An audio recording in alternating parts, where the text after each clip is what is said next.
Very, very welcome back to the Justice for Aaron Brady campaign. Now, we've been sort of offline, or we haven't produced any new videos in the last fortnight or so because Aaron's appeal was ongoing in the CCJ in Dublin.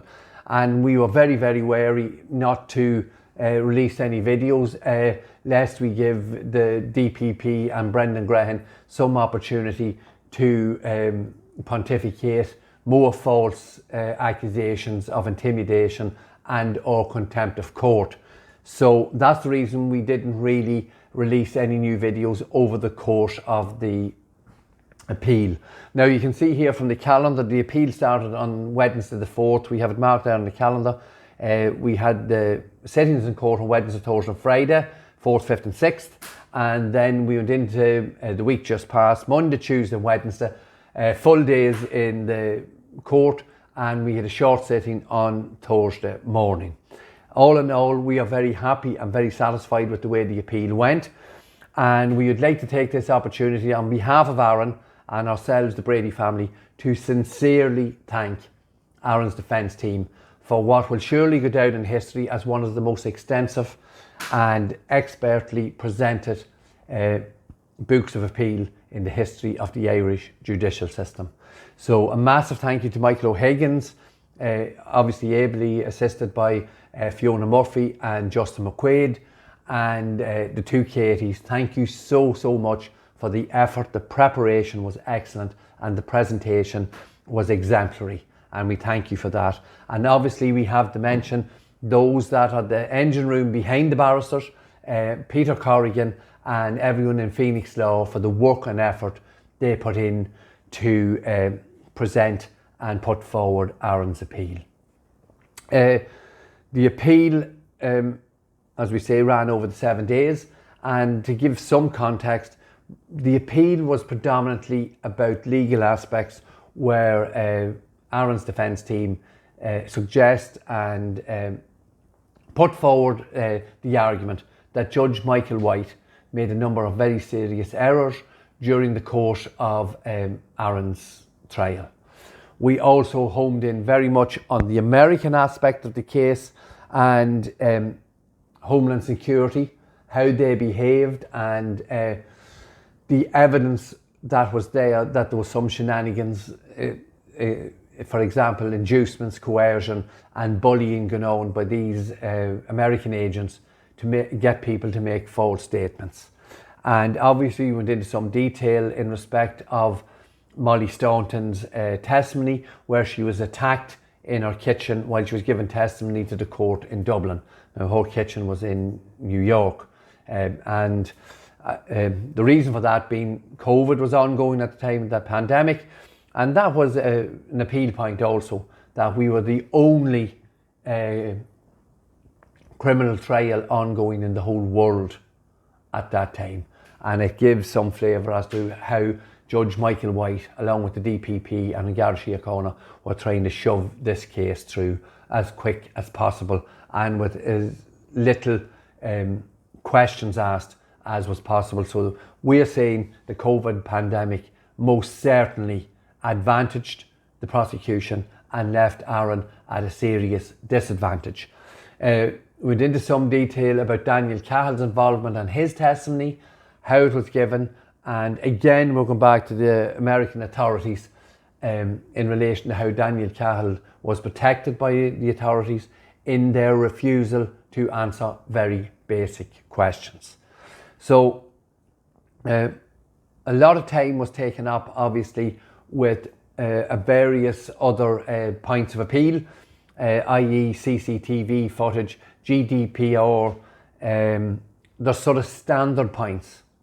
And in Aaron's appeal, there was 46 points of appeal. I think a number unheard of in any other criminal trial. As you've seen on the screen, we sat for 7 days, again, which is unheard of in a criminal trial. I think the vast majority of criminal trial appeals are done in a half a day or a day.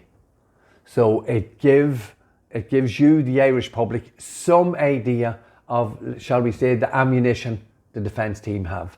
So over the coming week or 10 days, we'll go into more detail and of each of the major points that Michael O'Higgins, Fiona Murphy and Justin McQuaid brought to the three judge court over those 6 days. Need to have a serious look at how the Irish mainstream media reported on the appeal. Obviously, we have a situation where a member of Garda Síochána was brutally murdered during the course of his duty at Lordship Credit Union. And I think in any normal circumstance, if the person convicted of that heinous crime was going for appeal, it should be covered correctly by the mainstream media to give you, the Irish public, the mainstream media is the Irish public's eyes and ears in the courtroom, and rightly so. They should be there to publish and say what went on during the court. The main public broadcaster, RTE, never mentioned the appeal over the course of the 7 days. There was a number of days that there was absolutely no coverage whatsoever, and there was coverage of other trials ongoing at that time in other courtrooms beside us, and they were all covered quite extensively. But yet, I would say the most important appeal, again in the history of the Irish state, was met with deafening silence. And there has to be some sort of questions between collusion with the Irish authorities and the mainstream media if they're not going to do their job properly and present what happens in the court. So that being said, we will break it down as best we can over the next week or 10 days. We have some other very, very important videos to bring you in relation to the more evidence in relation to the trial and the investigation here in Ireland. And so there's a lot of work to be done, and we have to get that information out there. Once again, please continue to like, comment and share. We will be putting up some more videos also from our library. And once again, it has been proven that everything we have said is true. There was absolutely no contradiction to any of the information we have put forward in the 200 videos in Aaron's campaign. And we marry that in the previous trial 6 or 8 weeks ago in relation to James Flynn and Brendan Traynor.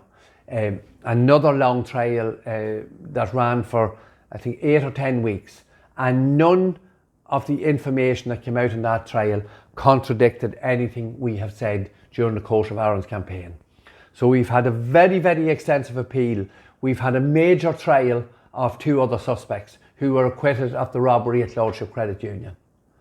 And this surely proves that everything we have said during the course of the Aaron Brady campaign is true. And we have not been contradicted once. So we thank you again for watching. Please continue to like, comment and share. You can see what the mainstream media are. They're making little of you, the Irish public. And I think it's only fair that the facts and the details are put forward. And if there are any questions, we are more than happy to deal with those. And just to finish on this video, we'd sincerely like to thank those people who took the time to come to the court and during Aaron's appeal. And it was wonderful to have that support there, and those people who clearly are fully aware that Aaron Brady is an innocent man and he's serving a sentence for a crime he had absolutely nothing to do with. And those people support, and thank you to everyone for their mass bouquets, their letters, the text messages, and everyone who wished us well over the course of the appeal. Thank you so much. It means an awful lot to us. It means everything to us. And we'll continually ask for your support till we bring this to a conclusion that we want. So once again, thank you for watching. Please continue to like, comment and share, and we'll be coming with more details of the appeal in the next few days. And thank you once again. Thank you.